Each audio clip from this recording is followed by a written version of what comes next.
na rin ang kawalan ng tubig sa ilang bahagi ng lungsod. Sa naging panayam ng Newsline team kay Wenifredo Aksalan, Sales and Marketing Director ng Calapan Waterworks Corporation, aminado ang opisyal na sa kabila ng kanilang sariling generator set ay naaapektuhan pa rin ng pagkawala ng kuryente ang supply ng tubig. Actually, naka-apekto rin yung pagkawala ng kuryente kasi gumagamit kami ng power sa aming mga sources ng tubig, yung wells namin. So, yun ang naka-apekto, humina ang daloy ng tubig. Doon kahit mayroon kaming genset, kaya lang yung genset namin, hindi naman pwedeng tumagal din ng 24 hours. Kaya, yun ang naging epekto na humina ang ng tubig. Bagamat may kasalukuyang rehabilitasyong ginagawa sa Barangay Santa Maria Village, hindi naman ito naapektuhan ng daloy ng tubig at kung sakaling magsasagawaan niya sila ng interconnection, isinasagawa nila ito kung gabi upang walang masyadong maapektuhang mga consumers. Sa kabila ng pagpapalit ng tubo, siniguro naman ng nasabing opisyal na maaari nang inumin ang tubig mula sa gripo. Sa huli, bunsod na rin ang panahon ng El Nino, naapektuhan ito ang well ng waterworks, kung kaya't ang pagtitipid sa paggamit ng tubig ang panawagan ng nabanggit na opisyal. Panawagan na nga sa mga kababayan natin dito sa Calapan na magtipid tayo sa tubig at dahil somehow we are affected by the El Nino phenomenon. Sa gabi siguro dahil malakas ang tubig, mag-ipon-ipon tayo dahil hindi tayo nakakasigurado sa pagba-brown out. Magbabalik po ang TVNet Newsline. Have you been looking for the perfect piece of furniture for your home? Come, visit us at Homemark, the biggest furniture store in the South.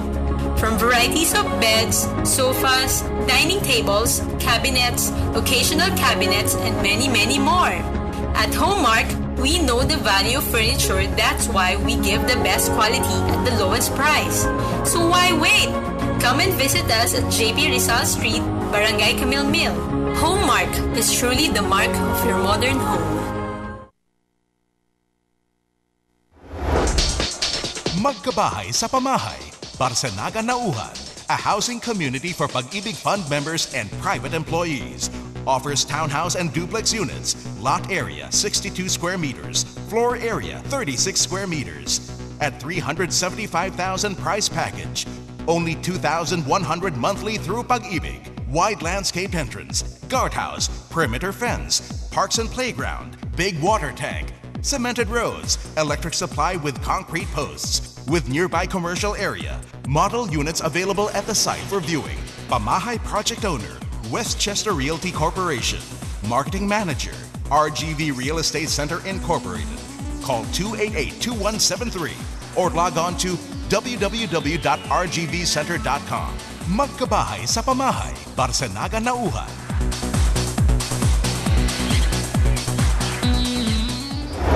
Puyat, ubo at sipon, yan ang ilan lamang sa hirap na nararanasan ng mga estudyante dahilan sa napapadalas na pagba-brownout sa lungsod.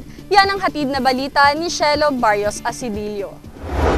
Maging ang mga batang nagsisipag-aral sa ilang paaralan sa lungsod ay apektado ng brownout o pagpatay-sindi ng kuryenteng nararanasan hindi lamang sa lungsod kundi na rin sa ilang pangparte ng lalawigan.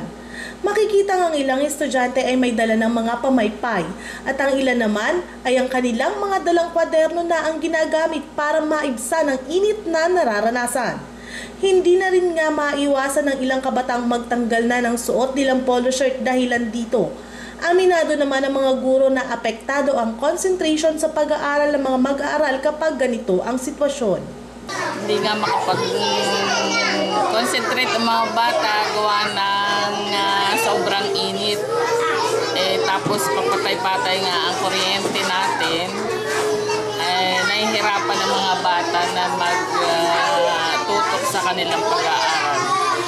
Panawagan din hindi lamang ng ilang mga guro kundi na rin ng ilang mga magulang na masolusyonan naman ang problema sa kuryente para bukod sa hindi maaapektuhan ang pag-aaral ng mga bata ay hindi rin matapuan ng sakit tulad ng ubo, sipon at lagnat ang mga ito na maaaring idulot ng sobrang pagpapawis dahilan nga sa mainit. Sana po ay matulungan kami na maibsan ang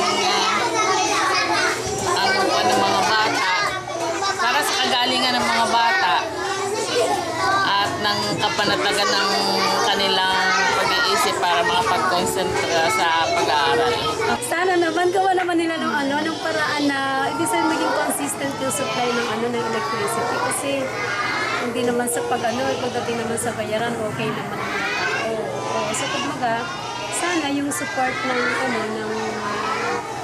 local government pagdating sa electricity kasi yun yung necessity ng tao, tubig at saka kuryente. Mawala na raw yung iba, basta yung tubig at kuryente ay dapat maging consistent.